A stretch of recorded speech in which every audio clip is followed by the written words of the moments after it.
I already made this video and posted it, uploaded it, but I realized that I really didn't like it, so I'm going to redo it. Today's video is, as the title says, the Presidio II, which Benchmade came out with 2017, and I'm going to do a new format, basically to, because it's hard to make videos short, and for those that hate long videos, the new format's basically going to be, I'm going to tell you in the beginning, based on your money situation, whether or not you should buy a knife. So if you have a lot of money, buy this knife. If you have a moderate amount of money, buy this knife. And if you are broke on a budget but need a good knife, a good big knife, buy this knife. And that's the sum of it. And now we'll get into the nitty-gritty. The action on this knife is the best action of any of my knives, any of them. And right out of the box, I didn't have to do anything with it. I've stated before that I have to always take Benchmades apart and polish the washers. I did not have to do that with this knife. And it's just amazing. The centering was perfect, which is almost never the case with at least the Benchmades I've bought. And the grinds were basically perfect. And again, usually not the case. So I think based on the outcry of what everybody's been saying about Benchmade, they're starting to listen. I'm at least hoping that's the situation. But this knife was perfect in every way, and I can't recommend it enough. If you're a person that does not like big knives, then obviously you are not going to want this knife. I mean, that's how it stacks up. I think everybody knows the Delica. I have some knives on the table here that would... Here's the Tenacious. Everybody knows the Tenacious. Yeah, I should put it up here. So this is what you're looking at. I mean, you're looking at a big knife. I don't do specs. I won't do specs. If you want the, spec numbers really don't do anything. I've found that out buying knives, comparisons help me out, so I'm hoping this will help you out. But there's the comparison to the Tenacious. It's a thick knife. I know it's over half an inch, just over half an inch thick. I really don't like thick-handled knives. However, if it's proportionate to the blade, then it doesn't matter. Like, this knife feels like a fixed blade in hand. It is very, very, very durable knife. I always say it that the Recon 1, if I could only have one knife, would be the knife that I would take as far as a folder goes. This knife, the only thing holding it back from that would be that it has Omega springs, because those would, over the years, rot in a situation, humidity, rain, all that kind of thing. Otherwise, the knife is great. Razor sharp S30V, which I like. And the way they, it's a fairly thick blade.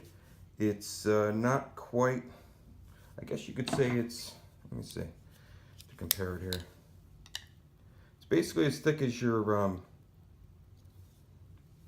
Crooked River, forgot the name for a second. And, but since they taper it here and there, it's only that thick in the center. So this knife really does cut everything pretty much well. I love this knife. I can't rave about it enough. And like I said, I highly recommend it.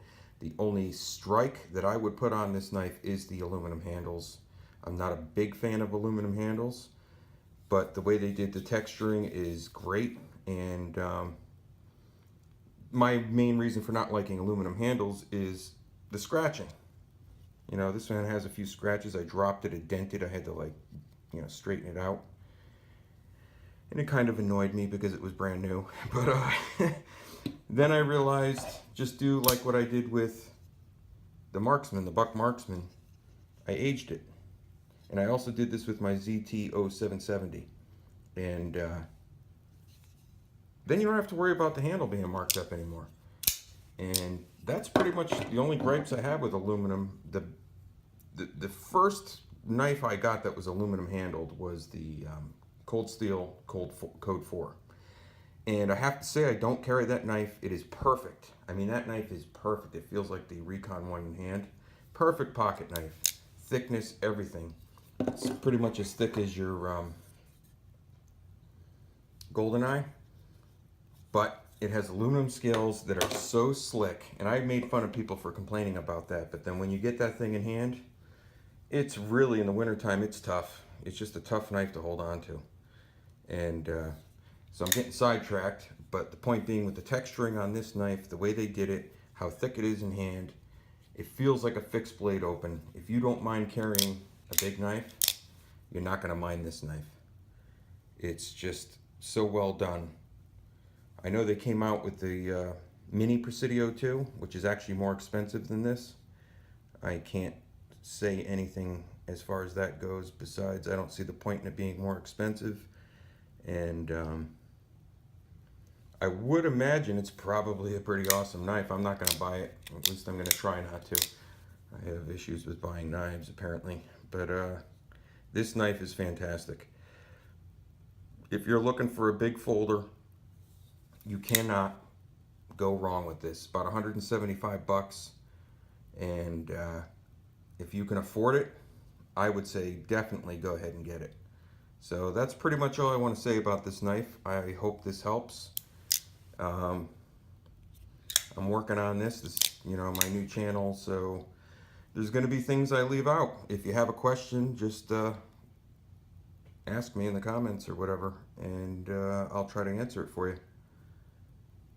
But it's a beautiful knife, sturdy as anything,